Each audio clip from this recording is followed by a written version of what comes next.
All right, you guys. So we're jumping into another complex disorder here. This is lung cancer. And this one's going to take us a little bit to get through, but it is definitely one that is prevalent, especially when it comes to those that have exposure to noxic or toxic chemicals, those that have exposed themselves to firsthand or even secondhand smoke, and just a lot of different complexities when it comes to lung cancer. And we're going to jump into those right now. So, when we look at cancer, this is simply looking at any abnormal new tissue growth. And sometimes we can call that abnormal growth a tumor, or another name for a tumor is a neoplasm. And that's just abnormal growth of new cells. So, sometimes we use tumor, sometimes we use neoplasm, sometimes we use cancer, and those are all pretty much interchangeable. Now, when we kind of break down the tumors or the neoplasms, we have to understand the difference between a benign tumor and a malignant tumor. And when we talk about benign tumors, these are the more safe, if you will, or the less damaging tumors. These do not endanger life at all. They are slow growing and they push tissue aside. So they are space occupying lesions. And when we look at benign tumors, these will not migrate, they will not travel, they will not move to other body systems. Benign tumors, they stay encapsulated. They are in their own little world. Now, the malignant tumors, these are rapid, these are chaotic, these have just a sense of rapid growth that has no rhyme or reason. And when we look at malignant tumors, these are embryonic, these are primitive and they're poorly differentiated cells, meaning that they just kind of do what they want. And they can cause necrosis, they can cause ulcers, they can cause cavitations or holes, and we definitely don't want those things, right? And these are invasive to the surrounding tissues. So they go from their specific area into other organs and other systems. And these originate in the epithelium of the tracheobronchial tree. It's kind of the way that I think about tumors, whether they are benign or malignant, is I kind of think of them as Debo from Friday. Is they're gonna take your chain and they're gonna make you like it. They're going to occupy space. This is their block. This is my chain, homie. And this is what I think about when I think about tumors because they don't care. They don't care what's there. They don't care whose space this is typically supposed to be. They just take over and they run. The benign tumors, they'll grow slowly. But the malignant ones, they have absolutely no rhyme or reason as to what they are doing, and they will simply take over. Now, when we look at specifically bronchiogenic carcinoma, what we're looking at is a form of lung cancer where the tumor enlarges and the tissues and the bronchioles, the alveoli, the airways are all irritated, they are inflamed, and they swell. And the adjacent alveoli fill and they become consolidated or they collapse. So we get this carcinoma, this cancer that starts to occupy space. It moves these tissues and these anatomical structures aside, and from them having to move, it makes them swell. And when they swell, they secrete and excrete fluid. And that fluid will then fill into the alveoli, and that will create some consolidation in those airways, or it'll wash out the surfactant, and that will encourage them to collapse.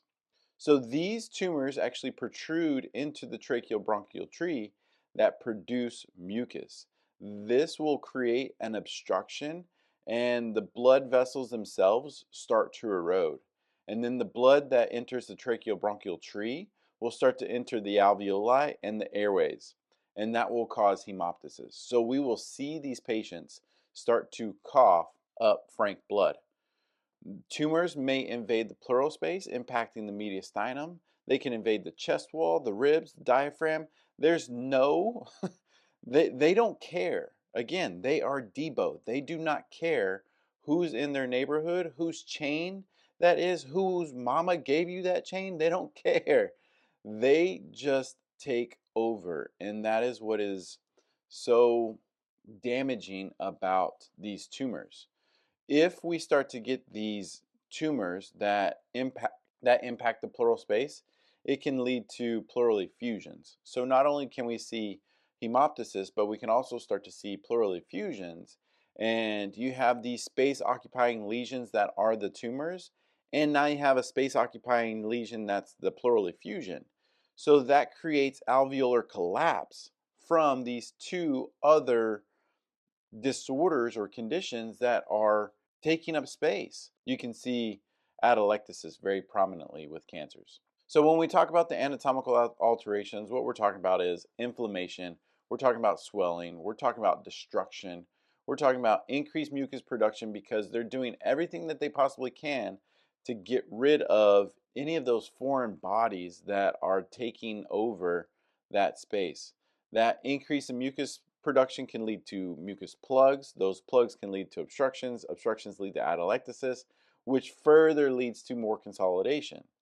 And you can end up with cavity formations, meaning there's holes or voids in the lung. And all of that consolidation can spill over from the airways into the pleural space, causing pleural effusions. When we look at cancer, lung cancer is the second most cause of cancer. When we look at men, prostate cancer is the number one cause of cancer. When we look at women, breast cancer is the number one cause of cancer in women. So it takes over more than 155,000 deaths per year. Heavy smokers are 64 more times likely to develop lung cancer. 80% of lung cancer deaths are associated from smoking. And the higher your pack years are, the more at risk you are. 7,000 deaths are associated to secondhand smoking as well. And it really doesn't matter. Are you smoking vapes? Are you smoking cigars? Are you smoking pipes? Cigarettes? It doesn't matter. You can get lip, mouth, or throat cancer even from the forms of smoke, cigars, and pipes that you don't fully inhale, that you just keep the smoke in your mouth, and that can lead to cancer as well with the lips, mouth, or even throat. There's a difference between Marlboro Reds and Marlboro Lights, but the question is, do you think that that mitigates the risk for cancer? It really doesn't. What about menthols? Do you think menthols will change or impact your risk of cancer? It really doesn't. What's crazy about the menthols is the menthols will have a less, they're not as hot. The mint is cooler to the airways. And what's crazy is the airways will actually allow that smoke and those toxins and those fumes to get into the airways even deeper than the lights or even the reds. So, some good questions here. See if you can find some information on them. Yes, we know that exposure is a massive risk when it comes to acquiring or getting lung cancer. And there are a number of different exposures that we could get when it comes to lung cancer. So we have 2, 4, 6, 7 different exposures that are listed here. And radon exposure is a radioactive gas that breaks down uranium in the soil and the rocks. If you are working in a space or a place where there is radon, if you're outdoors, that's okay. There's enough ambient air to kind of eliminate the exposure. But if you're working in a place or you have a patient that's working in a place to where radon is used indoors, that's not good. Asbestos is a exposure risk for mesothelioma, inhaled chemicals, whether that's arsenic, beryllium, cadmium, selenium, vinyl chloride, nickel, chromium, coal, mustard gas, chloromethyl.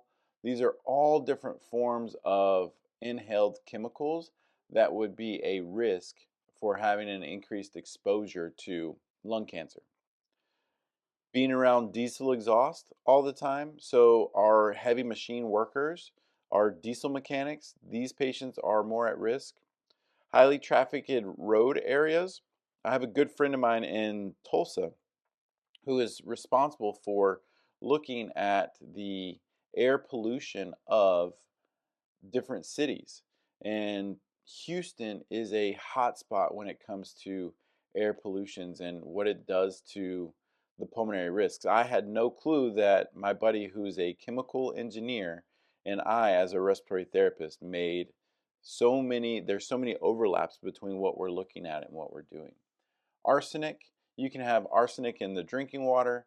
You can have radiation therapy from other cancers like breast cancer. And then there's always the personal or family history of cancer, and that increases your risks as well. When we look at the different types of cancer, you have two different types. You have a small cell lung carcinoma and you have a non small cell carcinoma. And the book abbreviates this as SCLC and NSCLC. So when we look at small cell lung carcinoma, this spreads aggressively and responds to chemoradiation almost exclusively to smokers. 15 to 20% of all lung cancer in the US is associated with these small cell lung carcinomas. When it comes to the non small cell lung carcinoma, these are more common. About 75 to 85 of all lung cancers in the US are associated with these non small cell carcinomas. And these can have a surgical intervention. And we're going to talk about the specifics of all of these as we go through this talk. So, looking at the non small cell lung carcinoma, we're going to just jump right in. So, when we look at this, one of the ones that we look at is called squamous cell carcinoma. And this has seen a sharp decline over the past 2 decades. These are commonly located near the central bronchus and the hilus, and it projects into the large bronchi. When we take care of these patients, a lot of times when we are doing a bronchoscopy or we're investigating why patients are breathing and having as much dyspnea as they are, we'll do a bronchoscopy and we will see the tumors during the bronchoscopy. Typically, these originate as basal cells in the bronchial epithelium and they grow through the epithelium before they start to invade the surrounding tissues. These typically they have a late metastasis tendency, meaning that they're going to be benign for a really long time before they start to metastasize or become metastatic. And these do create cavitations or cavities and necrosis. These are typically common findings when it comes to the squamous cell carcinoma.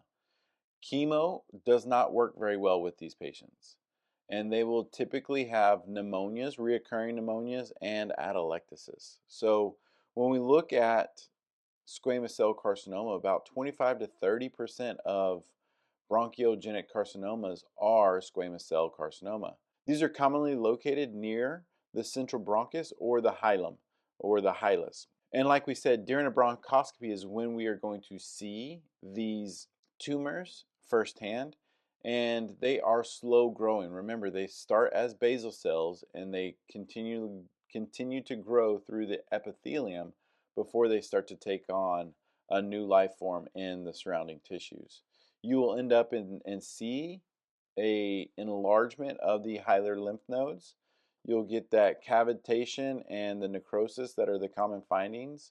When that happens, there's going to be a increase in production with sputum. That excessive sputum can lead to obstructions and the tumor itself growing in the airways can cause obstructions.